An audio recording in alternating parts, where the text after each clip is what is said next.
सोमवार व्रत की पौराणिक कथा। सोमवार व्रत कथा। अमरपुर नगर में एक धनी ब्राह्मण रहता था। दूर दूर तक उसका जजमान फैला हुआ था। नगर में उस ब्राह्मण का सभी लोग मान सम्मान करते थे। इतना सब कुछ होने पर भी वो ब्राह्मण अंत मन से बहुत दुखी था, क्योंकि उस ब्राह्मण का कोई पुत्र नहीं था। दिन रात उसे एक ही चिंता सताती रहती है, उसकी मृत्यु के बाद उसके इतने बड़े जजमान और धन संपत्ति को कौन संभालेगा। पुत्र पाने की इच्छा से वो ब्राह्मण प्रतिदिन सोमवार का भगवान भोलेनाथ की व्रत पूजा किया करता था। संध्या काल को ब्राह्मण शिव मंदिर में जाकर भगवान भोलेनाथ की सामने घी का दीपक जलाया करता था। भोलेनाथ माता गौरी को नंदिनी बैल पर बैठाकर घुमाते थे। गौरी माता को वो हर सोमवार के दिन ब्राह्मण देव भोलेनाथ की पूजा करते हुए नजर आते थे। उस ब्राह्मण की भक्ति देखकर एक दिन गौरी माता ने भगवान भोलेनाथ से कहा, हे प्राणनाथ, ये ब्राह्मण देव आपका सच्चा भक्त है। कितने दिनों से ये सोमवार का व्रत और पूजा नियमित कर रहा है। भगवान आप इस ब्राह्मण की मनोकामना अवश्य पूर्ण कर दीजिए। भगवान भोलेनाथ ने मुस्कुराते हुए कहा, हे गौरी, इस संसार में सबको इसके कर्म के अनुसार फल की प्राप्ति होती है। प्राणी जैसा कर्म करते हैं उन्हें वैसा ही फल प्राप्ति होता है। इसके बावजूद गौरी माता जी नहीं मानी। उन्होंने आग्रह करते हुए कहा, नहीं प्राणनाथ, आपको इस ब्राह्मण देव की इच्छा पूरी करना ही पड़ेगी। यह आपका अन्याय भक्त है। प्रति सोमवार का आपका विधिवत व्रत रखता है और पूजा अर्चना के बाद आपको भोग लगाकर एक समय भोजन ग्रहण करता है।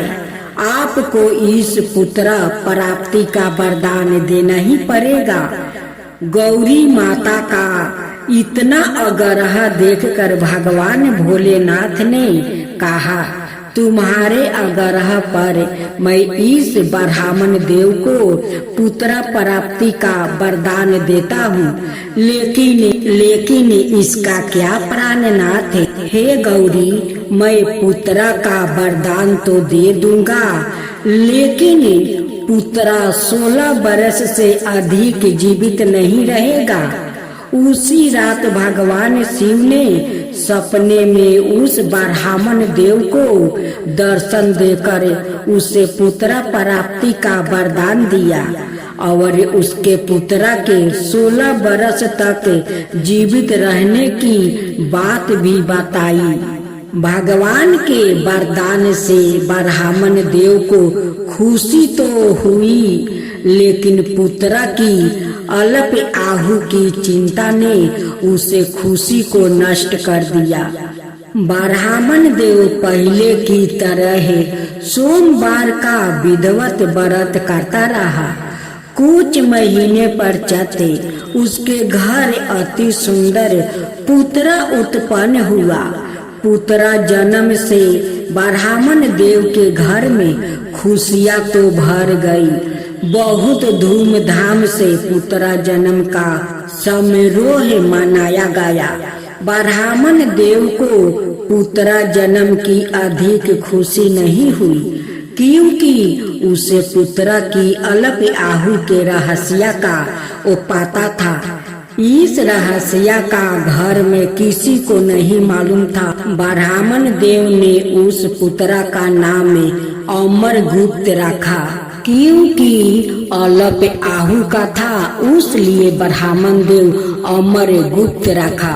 जब अमरगुप्त 12 बरस का हुआ तो शिक्षा के लिए उसे बनारसी भेजने का निश्चय हुआ।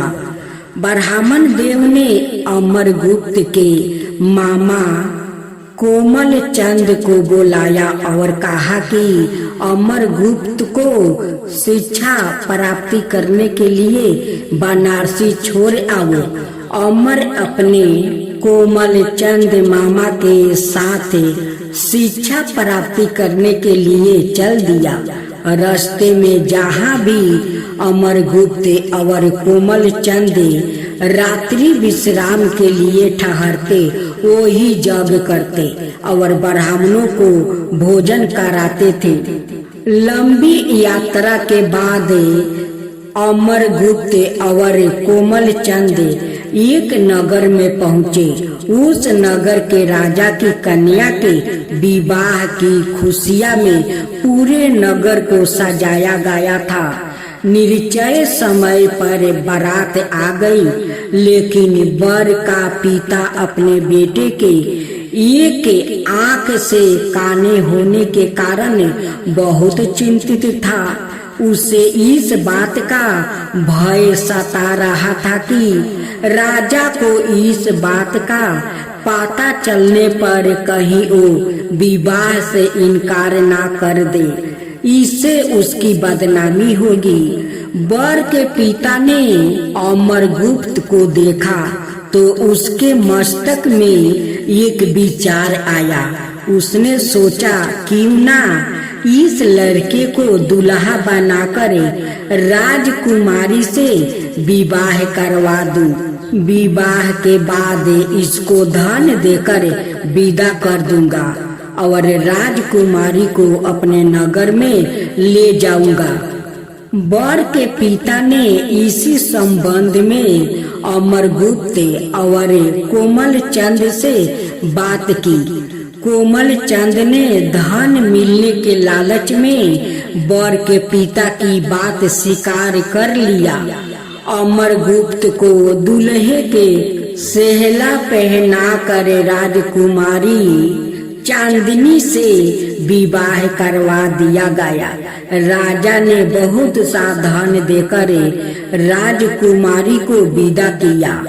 अमरगुप्त जब लौट रहा था तो सच नहीं छिपा सका और उसने राजकुमारी की ओढ़नी पर लिख दिया, राजकुमारी चांदनी, तुम्हारा विवाह तो मेरा साथ हुआ था।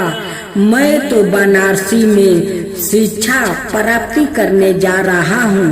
अब तुम्हें जिस लड़का की पत्नी बनना पड़ेगा वो काना है। जब राजकुमारी ने अपनी ओढ़नी पर लिखा हुआ पढ़ा तो उसने काने लड़के के साथ जाने से इनकार कर दिया। राजा ने सब बातें जानकर राजकुमारी को महल में रख लिया। उधर अमरगुप्त अपने मामा कोमल चंद के साथ बनारसी पहुंच गया। अमरगुप्त ने गुरुकुल में पढ़ना शुरू कर दिया। जब अमरगुप्त की आहू 16 बरस पूरी हुई तो उसने एक यज्ञ किया। यज्ञ की समाप्ति पर ब्राह्मणों को भोजन करवाया और खूब अन्न वस्तु दान किया।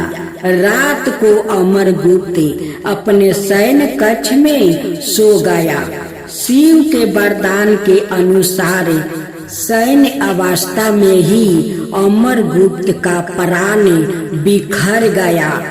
सूर्योदय पर मामा अमरगुप्त को मृत्यु देखकर रोने पीटने लगा। आसपास के लोग भी एकत्र होकर दुख प्रकट करने लगे। मामा के रोने विलाप करने के सवार समीप से गुजरते हुए भगवान भोलेनाथ और माता गौरी ने भी सुने। गौरी माता ने भगवान भोलेनाथ से कहा, प्राणनाथ, मुझसे इसके रोने के स्वर सहन नहीं हो रहा। आप इस व्याकुल के कष्ट अबर से दूर कर दीजिए। भगवान भोलेनाथ ने गौरी जी के साथ अदृश्य रूप में समीप जाकर देखा। अमर को देखा तो गौरी जी से बोले, गौरी, यह तो उसी ब्राह्मण देव का पुत्र है। मैंने इसे 16 बरस की आहु का वरदान दिया था। इसकी आहु तो पूरी हो गई है। गौरी मैया ने फिर भगवान भोलेनाथ से निवेदन किया, हे प्राणनाथ, आप इस लड़के को जीवित कर दीजिए, नहीं तो इसके माता पिता पुत्रा की मृत्यु के कारण रो रो कर अपने प्राण को त्याग कर देंगे। इस लड़के का पिता तो आपका परम भक्त है। वर्षों से सोमवार का व्रत करते हुए आपको भोग लगा रहा है। गौरी जी के आग्रह करने पर भगवान भोलेनाथ ने उस लड़के को जीवित होने का वरदान दिया और कुछ ही पल में वो जीवित होकर उठकर बैठ गया। शिक्षा प्राप्ति करके अमरगुप्त मामा के साथ अपने नगर की ओर चल दिया। दोनों चलते हुए उसी नगर में पहुंच गया जहां अमरगुप्त का विवाह हुआ था। उस नगर में भी अमर ने यज्ञ का आयोजन किया। समीप से गुजरते हुए नगर के राजा ने यज्ञ का आयोजन देखा। राजा ने अमरगुप्त को तुरंत पहचान लिया।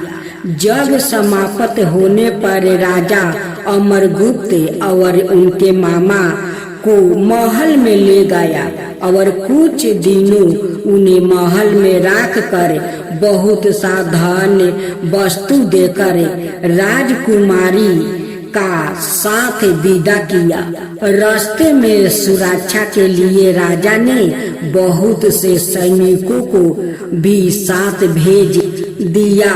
कोमल चंद ने नगर में पहुंचते ही एक दूत को घर भेजकर अपने आगमन की सूचना भेजी। अपने बेटे अमर गुप्त को जीवित वापस लौटने की सूचना से ब्राह्मण देव बहुत प्रसन्न हुआ।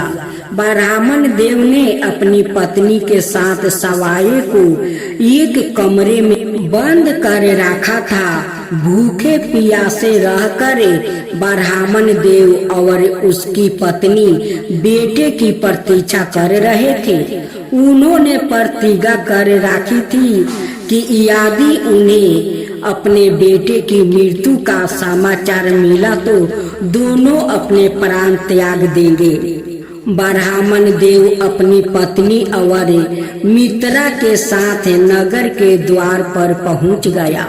अपने बेटे के विवाह का समाचार सुनकर पुत्रा वधू राजकुमारी चांदनी को देखकर उसकी खुशी का ठिकाना न रहा।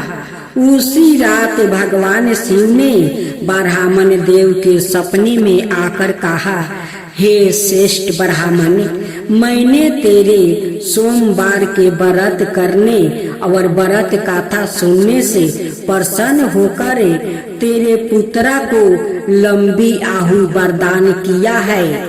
ब्राह्मण देव बहुत प्रसन्न हुआ।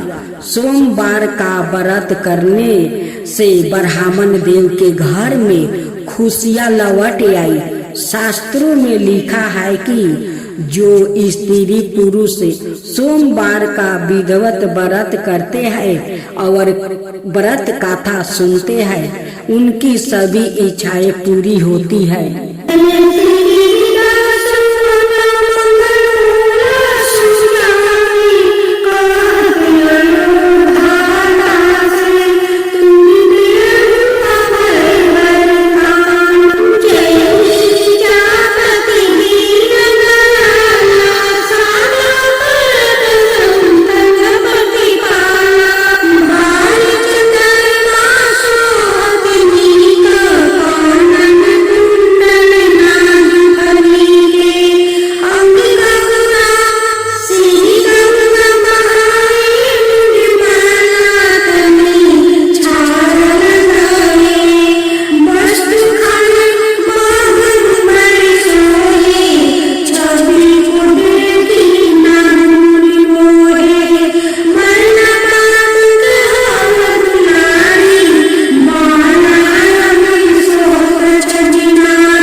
ब्रह्मादिषु सदाशिव